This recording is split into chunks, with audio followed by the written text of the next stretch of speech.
Hello again, everybody, and welcome back. Super excited to have a new show, the Our Town Community Show.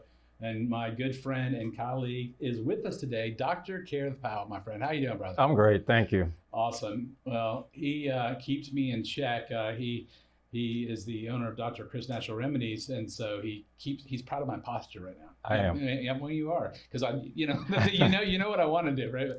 But our audience is wide here, Kerith, and why don't you take a second and tell them a little bit about you or your family and just a little bit about your background so they can get to know you better as a person. Sure.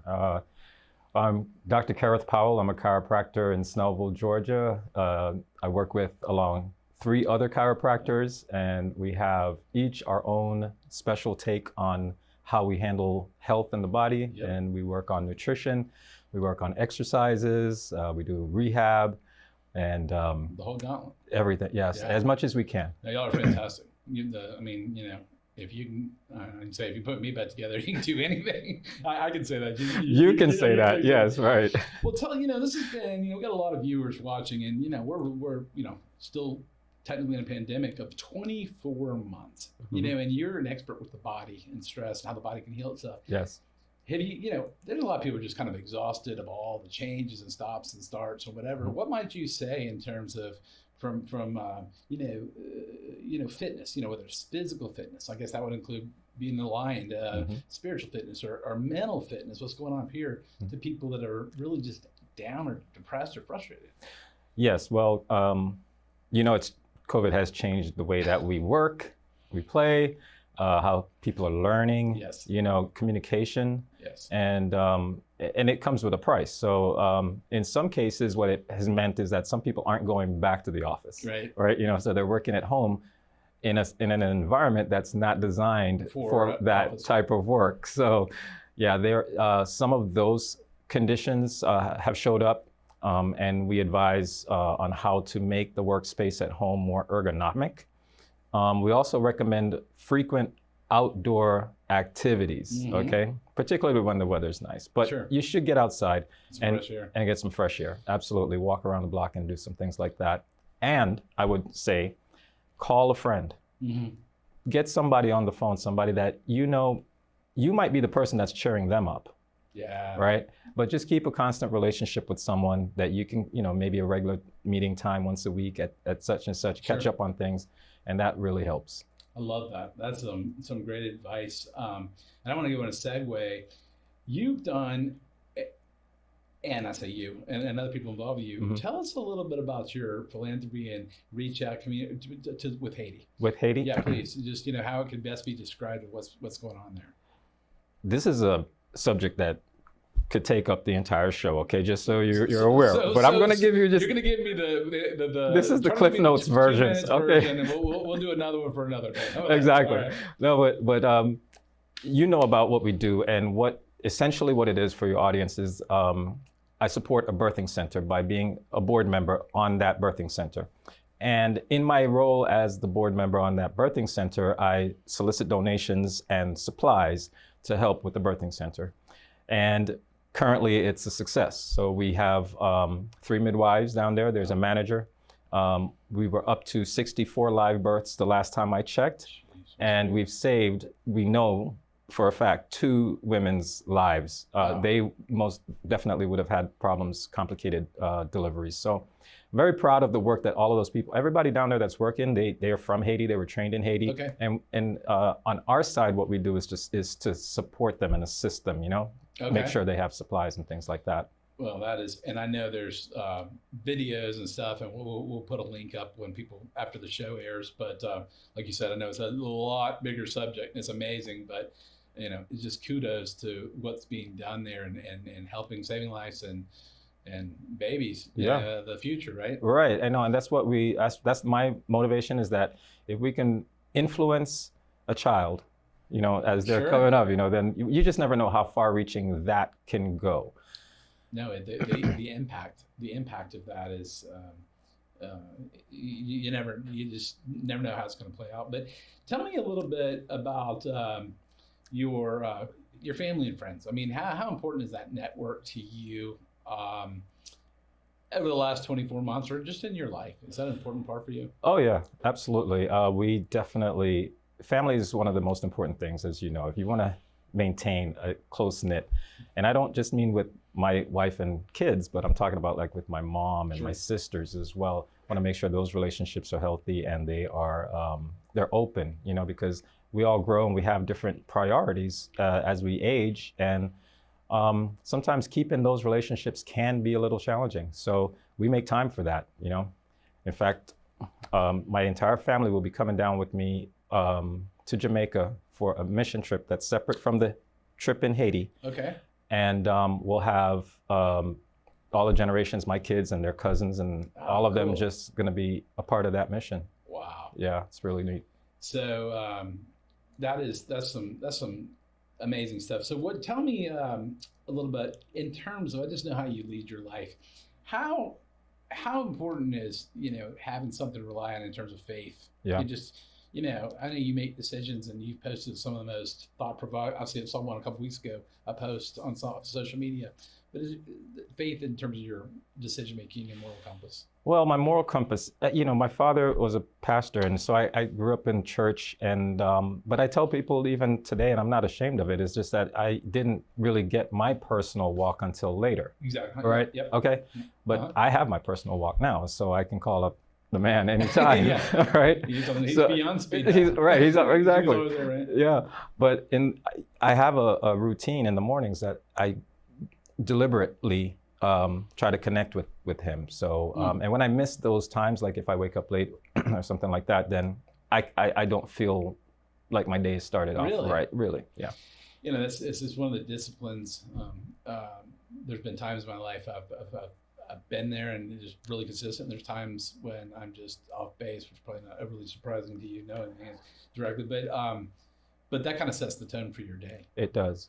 Right. It's very important that I do that. There are a lot of little things. I think that if we do them just consistently, you know, just over time, right, they build up, and then they just.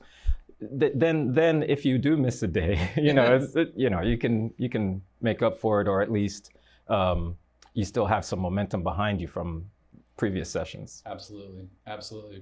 So Dad, I'm trying to go back in time, and I know that's where, were you born in Jamaica? I was. Mm-hmm. Yeah.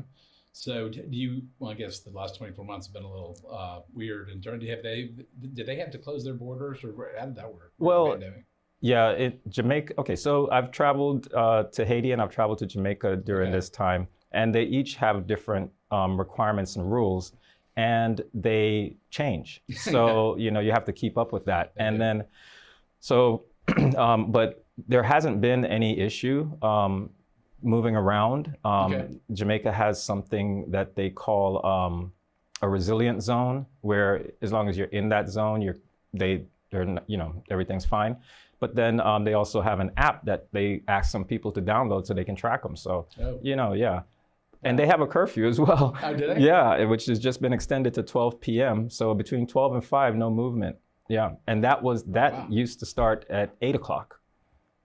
Yeah. Well, and that's the thing I think has been interesting. You know, I was just coming back, I think I was explaining, you know, it was a soccer thing with my daughter, and the different rules and changes, I think, for the human psyche of what you can do in the airport, what you can't, what you can do in this country, what you can't. Mm-hmm. It's a lot for the human brain to, you know, for example, you know, you go to all these places when we were out to eat, and then you go back in the airport and you go, mask has to be on there, but it doesn't have to be on here.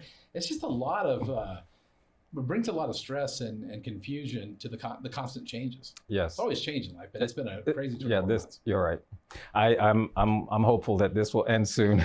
I really do. I really do feel that with warmer weather here, and this time I've been saying it for a long time. I think we're moving to, I'm not going to even use that term, new normal, but just to hopefully getting back to the things we enjoy so much. Agreed. What are you excited about for the future? I mean, what's some things that excite you, any part of your life? Wow. I'm excited. Right now, I have the absolute best team working with me that I could ever ask for. And I want to see all of them grow. Yes. And that we are working on some plans to make that happen. Nice. And that's really my passion right now, moving ahead with that. Great. So that's really where I'm excited. You know, my daughter, oldest child, is going to be 16 this year, wow. next month. And so, of course, you know, that whole process of teaching her to drive and then all of that, you know, so these are some of the things that are really, really exciting to me right now. Wow, man. I know. Yeah. How do we just keep getting younger? Yeah, you know, this is it. Yeah, exactly. Well, it's yeah, you know, it's one of those things that it's hard to get your mind around this time, but you know, whatever it is, it's just I continue when I got off the airplane we went up north over Christmas with probably one of the last family trips we're gonna be able to do with my kids because they're all getting older and as it stands, you know, we just did the nuclear family. All right. Yeah, it all hit home. Like, man, this is a big birthday year for me. This is a lot of stuff. I'm like, wow. Yes. I mean, you know, time doesn't stop moving. It doesn't. You know, and you and I talk about this a lot, but you know, if we're lucky to live a very healthy and long life, it's still only a certain period of time. It really is. And something that has been happening to me lately in my devotionals is that I was inspired by the lady who wrote the book, that the 5 wishes of the regrets of the dying.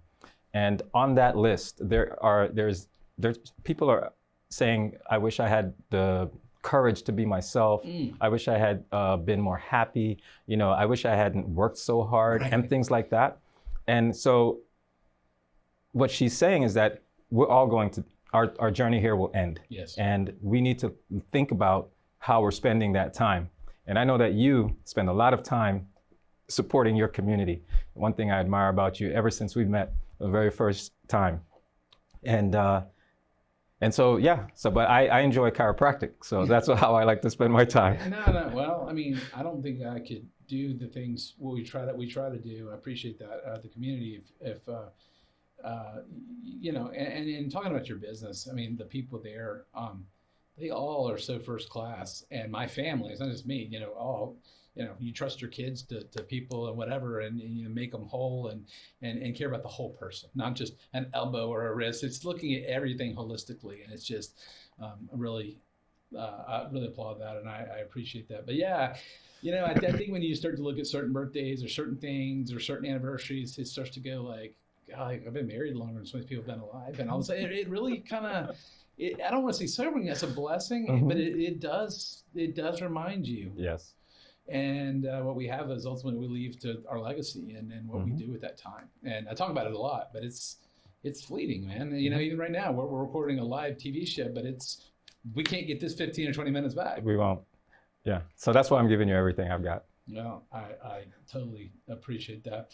So anything fun that I might have asked you that, but like something fun just for you that you want to do this year?